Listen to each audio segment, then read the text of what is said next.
O ex-procurador da Operação Lava Jato e então deputado federal Deltan Dallagnol teve o seu mandato cassado por decisão do Tribunal Superior Eleitoral na noite desta última terça-feira, 16 de maio. Tal situação demonstra o nível de crise política e institucional existente no nosso país e demonstra também o grau de pugna existente nos diferentes grupos de poder das classes dominantes. Eu me chamo Ana Nascimento e está no ar o boletim de notícias do programa A Propósito. Saudações de Nova Democracia a todos que nos acompanham. Está no ar mais um boletim de notícias do programa A Propósito, que situará você, nosso espectador, acerca das notícias mais relevantes do dia. Não esqueça de se inscrever, de curtir, compartilhar, deixar os seus comentários e também aproveite para conhecer o nosso podcast no Spotify e em outras plataformas de streaming, onde você encontra todas as matérias lidas nos nossos programas no programa Nesta Semana. E você também encontra todas as nossas análises políticas no nosso programa Um se Divide em Dois. Vale a pena conferir. E, aliás, aproveite também para contribuir com o nosso Catarse ou com o nosso Pix, que aparece aqui na tela, pois dessa forma você contribui para que a nossa tribuna popular, democrática, independente, permaneça de pé no nosso compromisso de propagandear e noticiar a luta das massas do nosso país e do mundo. Bom, vamos ao vídeo de hoje. Após 16 horas de silêncio tentando contornar essa situação, o agora ex-deputado federal Dallagnol afirmou o seguinte hoje: perdi o meu mandato porque combati a corrupção. Hoje é um dia de festa para os corruptos e um dia de festa para Lula. E ele ainda afirma o seguinte, que ele foi cassado por vingança. Bom, enquanto ele condena o ativismo judicial do STF, o Deltan ignora inclusive a sua própria trajetória. O Deltan, lembremos, ele se tornou célebre pela sua contundência na Operação Lava Jato e devemos nos rememorar que, segundo denúncias divulgadas pelo Intercept, ele manteve conversas com o Sérgio Moro, no qual esse ex-juiz solicitou a modificação de fases da Lava Jato e o aconselhou estrategicamente, inclusive fornecendo pistas informais quanto aos processos de investigação que estavam em curso na época.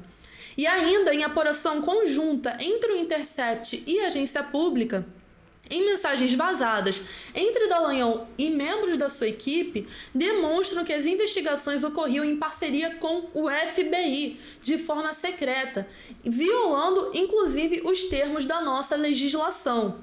E em uma das mensagens, o Dallagnol teria afirmado que os americanos não querem que divulguemos as coisas, referindo-se às visitas de agentes e promotores yankees que estavam vindo intervir sobre o sistema político e judicial brasileiro. E esse foi o maior exemplo de ativismo judicial no qual agora o senhor Deltan se volta contra, se diz vítima.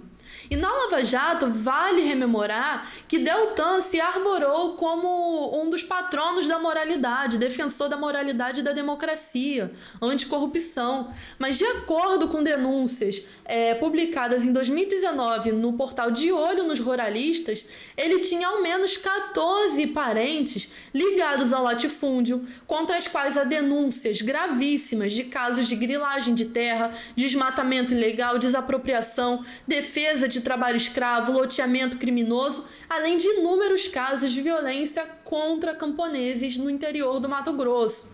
Porém, há de se ver, a gente não pode alimentar ilusões acerca desse velho sistema do seu do seu STF, e lembremos como essas entidades que os oportunistas de primeira ordem se arvoram para defender como bastiões e símbolos dessa velha e carcomida democracia, foi esse mesmo STF que não há muito tempo atrás estava suprimindo e atacando as liberdades democráticas do nosso povo, como fez diversas outras vezes.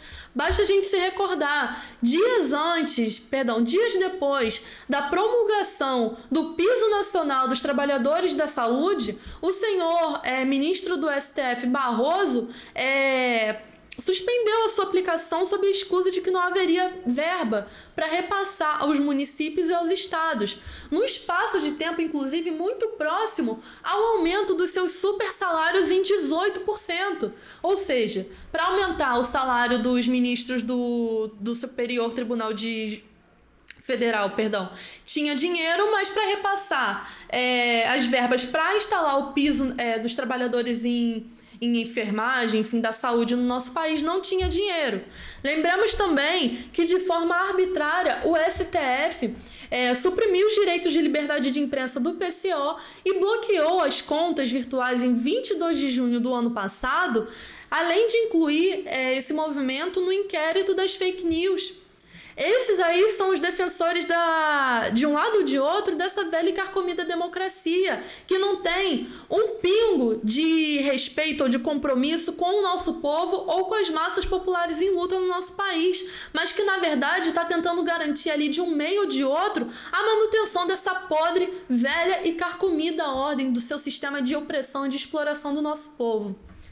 Bom, em segundo lugar, temos aí a CPI do MST, que foi instalada nessa quarta-feira e que escalou como cabeça de pro, como relator, o senhor Ricardo Salles. A Câmara dos Deputados instalou nessa quarta-feira a CPI do MST, que será composta por 40 parlamentares da bancada ruralista e 14 parlamentares da base do governo.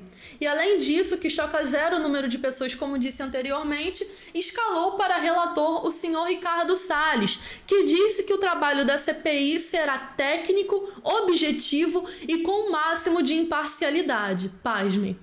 Ele é o mesmo, inclusive, que disse numa reunião vazada no início da pandemia, recordemos, aproveitando ali daquele momento, que na verdade deveria se passar a boiada. É desse senhor que nós estamos falando para fazer a CPI do MST.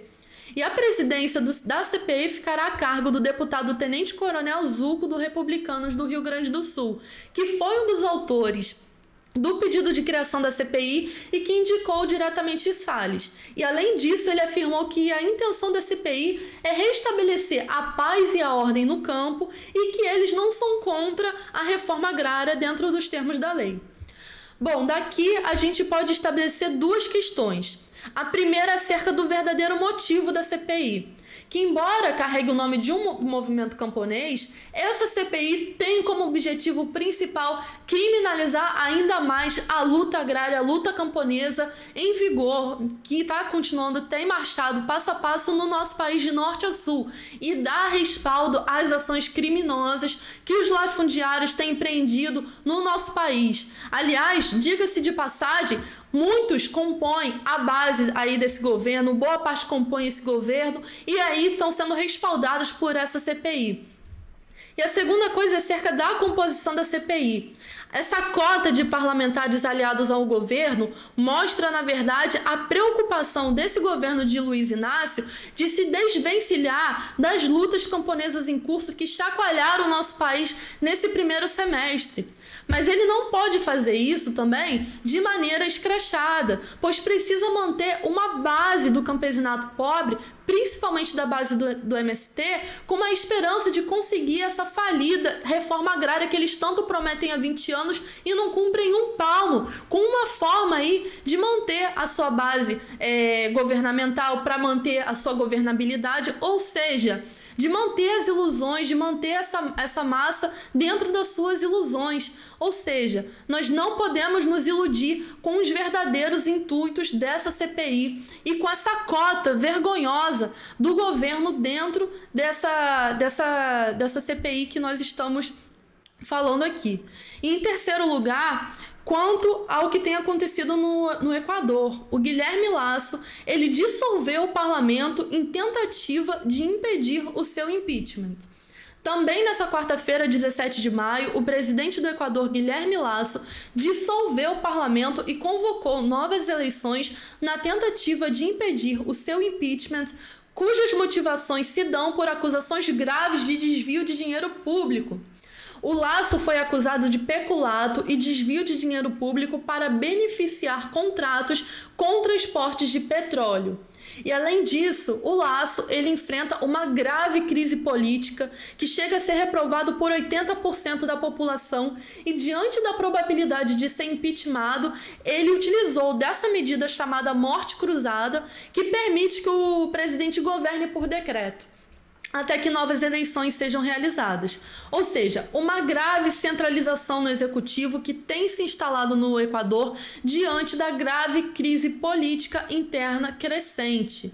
E tal situação explicita o grau de crise geral na política, na economia, que tem assolado o globo inteiro, que tem assolado diversos países. Nós não estamos vivendo, meus amigos, tempos de paz mundial, tempos de democracia como uns arvoram por aí. Essas classes dominantes têm procurado estabilizar sua ordem de exploração e dominação que está se chacoalhando, com máxima centralização no executivo, recorrendo, inclusive, como vimos no Peru, do Pedro Castilho. Inclusive escalando também a tendência ao fascismo com o intuito de salvaguardar sua velha ordem. E só deixa patente o que Marx já postulava no 18 de Brumário, que diante de uma situação de crise da democracia burguesa, a democracia passa em cima inclusive dos seus próprios bastiões, daquilo que ela defendeu, como, por exemplo, o seu próprio parlamento de reacionários, que, na verdade, só serve para passar as medidas que servem às suas classes dominantes, aos seus interesses, e passar suas medidas reacionárias contra as massas populares, ou seja, se tornam mais um empecilho nesse momento de crise geral e profunda que tem assolado as classes dominantes não só ali no Equador, mas em todo o globo. Ou seja, é uma situação que a gente tem visto pulular em diversos países.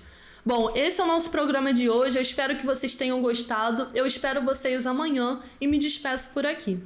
Vai postar no Face, postar no Twitter, para espalhar mesmo.